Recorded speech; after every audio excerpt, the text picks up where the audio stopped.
Hi, my name is Marcy. I live in Mesa, Arizona. I'm a mom to 4 kids and I am a nurse. I work at a hospital. I am not saying that because it's very relevant to this video, other than to say that I do understand disease processes. I understand how diseases work and I understand why people are scared of COVID-19. I am in no way suggesting that this is a benign disease, but one of the big buzzwords right now is vulnerable populations, and it's one that I kind of want to talk about today.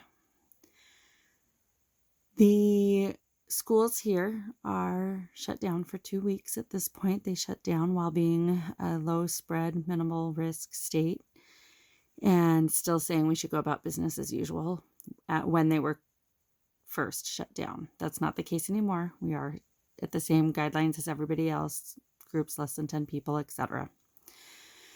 When I woke up yesterday, I heard the news that our schools are actually talking about possibly closing down for longer than 2 weeks. When I first heard this, I thought it was absolutely ridiculous. Even debated about it online, that it was not indeed inevitable. Still, I think the inevitability is more about panic than necessity. And there are vulnerable populations that aren't being discussed, at least that I have not heard. And so I thought about COVID-19 and had they shut down schools when I was a kid and what that would have meant, what it would have looked like for me. My dad worked out of state a lot. My mom was mostly a stay-at-home mom, but when she was working, if she needed additional childcare and childcare centers were closed and there was nowhere to get it, she would have called her parents down to watch us, and that would not have been good for me. I was molested by my grandfather when I was young. My dad had no knowledge it was going to be something to even think of. I can't necessarily say the same for my mom. However, I was lucky. He lived out of state. I didn't live with him ever, and it wasn't a day-to-day concern for me. It happened every time I saw him. They are my first memories ever, and I wouldn't wish it on anybody. I think about had he been given full-time access and how much worse it could have been. I was lucky I only saw him a few times a year. I am lucky that it never progressed past molestation. I don't know if that would have been the case had he had more access. Could have been bad for me and my siblings. There are kids that live with abusers, not just sexual, but physical, emotional. And those are the ones that actually I think are at the highest risk right now. If you live with somebody who has a tendency to already have a very short temper and lash out, either with their words or their fists, they're going to be more stressed right now.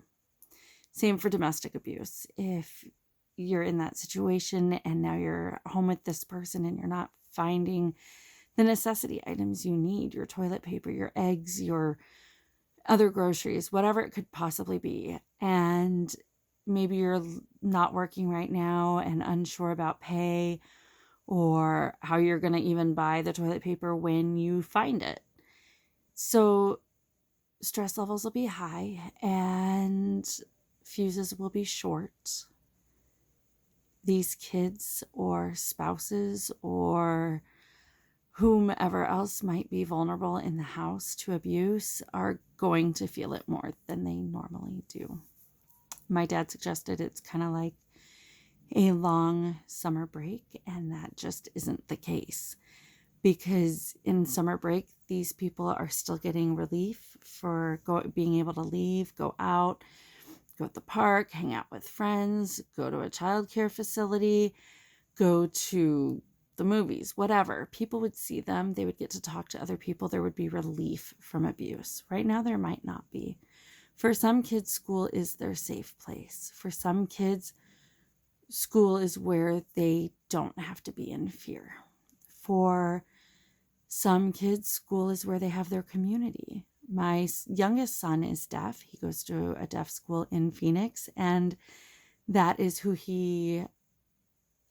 where he loves to be the most, even more than home. And I know that's sad to say, and I do realize that, but every single person in that school signs fluently to him. He can communicate with everybody there. And some of the kids there don't have a single family member that can sign. I am glad to say that that's not the case for my son. Everybody in our household at least knows some sign language, some of us better than others, but we all communicate well with him. I worry about mental health for these kids. I worry about mental health for kids who have been suffering with depression, have possibly thought about suicide. That's a rampant problem in our communities right now, and that freaks me out right now. What if kids left at home alone, or just home in general, have more time to think of plans, think of ways to commit their suicides, do what they've thought about, enact on them, try again, things like that? That's so scary, and our kids need to be thought about.